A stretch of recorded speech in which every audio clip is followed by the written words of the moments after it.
Selamat malam pemirsa, kami memiliki sejumlah informasi terkini terkait konflik yang terjadi antara Israel dan Hamas. Masyarakat Bulan Sabit Merah Palestina atau PRCS mengatakan tank-tank tentara Israel menargetkan gerbang timur dari Rumah Sakit Al-Amal pada Jumat 26 Januari 2024. Serangan Israel tersebut menyebabkan pecahan-pecahan kaca berserakan di dalam gedung rumah sakit. PRCS mengatakan ada beberapa orang terluka akibat serangan tersebut, meski tidak serius. Mereka turut membagikan video detik-detik rumah sakit Al-Amal dikepung oleh militer Israel. Terlihat para pengungsi maupun tenaga medis di rumah sakit berkumpul di dalam. Tampak riuh dan berdesak-desakan.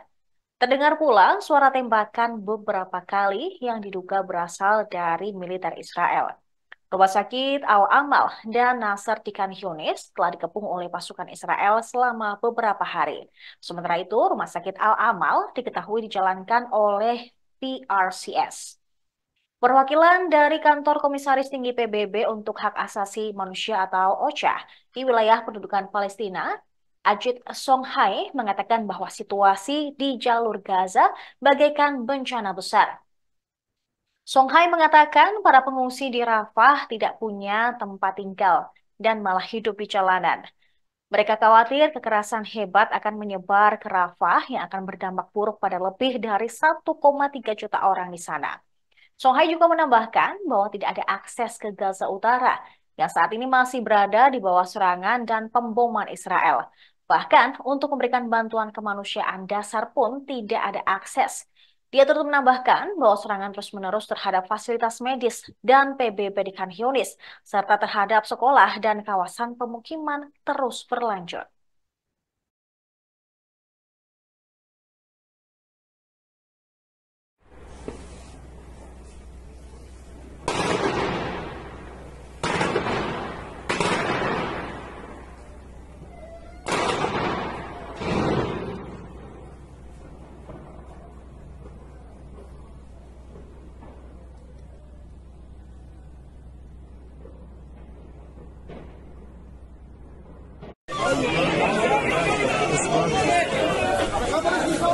Goodness. Where?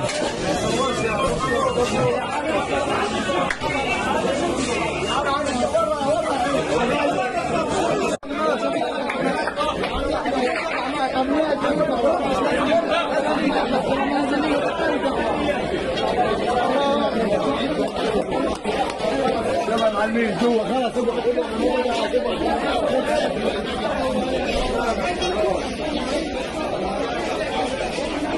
يا جماعه شوف.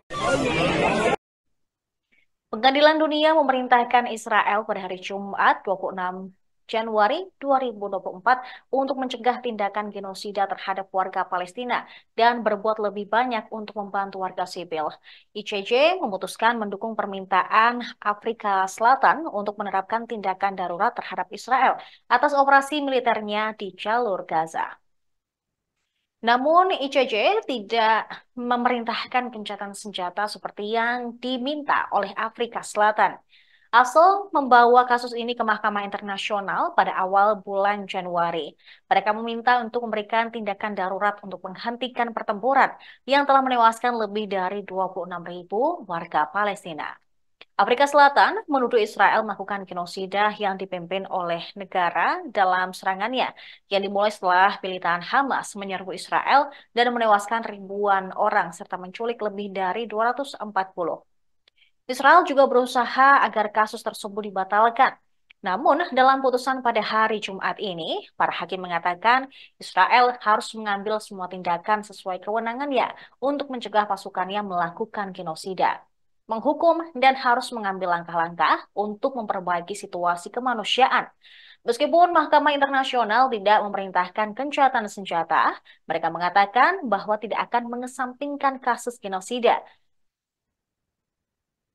Mereka memutuskan bahwa orang-orang Palestina tampaknya merupakan kelompok yang dilindungi berdasarkan Konvensi Genosida 1948. Namun, ICJ tidak memutuskan manfaat dari tuduhan genosida tersebut. Sementara itu, Israel mengatakan bahwa tuduhan Afrika Selatan salah dan sangat menyimpang, serta menyatakan pihaknya berupaya semaksimal mungkin untuk menghindari jatuhnya korban sipil.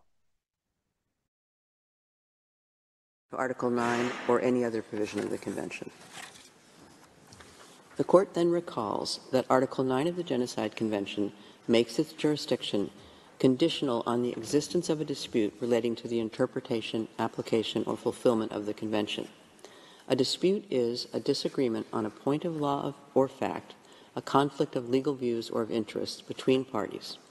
In order for a dispute to exist, on 9 October 2023, Mr. Yoav Gallant, Defense Minister of Israel, announced that he had ordered.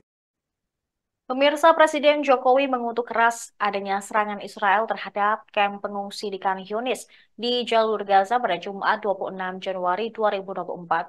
Serangan tersebut telah menyebabkan banyak korban jiwa dan luka-luka. Sementara itu, Presiden juga menegaskan bahwa tidak akan menerima kapal-kapal Israel di wilayah perairan Indonesia. Dengan tegas, Kepala negara melarang kapal-kapal Israel berlayar masuk ke wilayah perairan tanah air. Pelabuhan-pelabuhan Indonesia juga tidak akan digunakan untuk melayani kepentingan Israel. Selain itu, Presiden Jokowi mengutuk keras serangan Zionis terhadap kamp-kamp pengungsi di Khan Yunis. Pernyataan Perdana Menteri Israel Netanyahu yang menutup adanya solusi negara atau two-state solution pun turut ditentang oleh Jokowi. Sebelumnya, Presiden Jokowi juga telah menerima laporan dari Menteri Luar Negeri Retno Marsudi yang hadir dalam debat terbuka Dewan Keamanan PBB yang membahas mengenai isu Gaza. Dalam debat tersebut, Menlu Retno Marsudi juga secara tegas menolak keras pernyataan dari Perdana Menteri Israel Benyamin Netanyahu.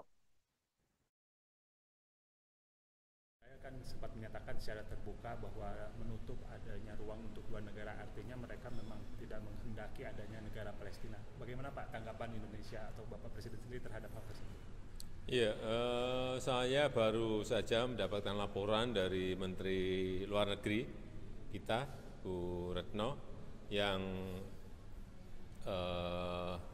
beliau hadir di debat terbuka yang dilakukan oleh Dewan Keamanan PBB yang membahas mengenai isu Gaza.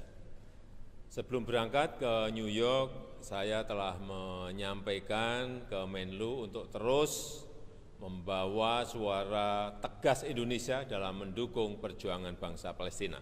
Harus tegas ini disampaikan. Dan saya menentang keras pernyataan Perdana Menteri Israel Netanyahu mengenai tidak adanya masa depan bagi two-state solution, solusi dua negara. Pernyataan ini sama sekali tidak dapat diterima. Dan saya juga mengutuk keras serangan terhadap kamp pengungsi Khan Yunis di Gaza yang telah memakan korban jiwa dan luka-luka. Sudah terlalu panjang daftar pelanggaran hukum internasional yang dilakukan oleh Israel, dan beberapa waktu yang lalu muncul isu juga mengenai kapal Israel. Saya ingin menegaskan bahwa pelabuhan-pelabuhan di Indonesia tidak akan digunakan untuk melayani kepentingan Israel. Tegas itu. Saya kan sempat menyatakan.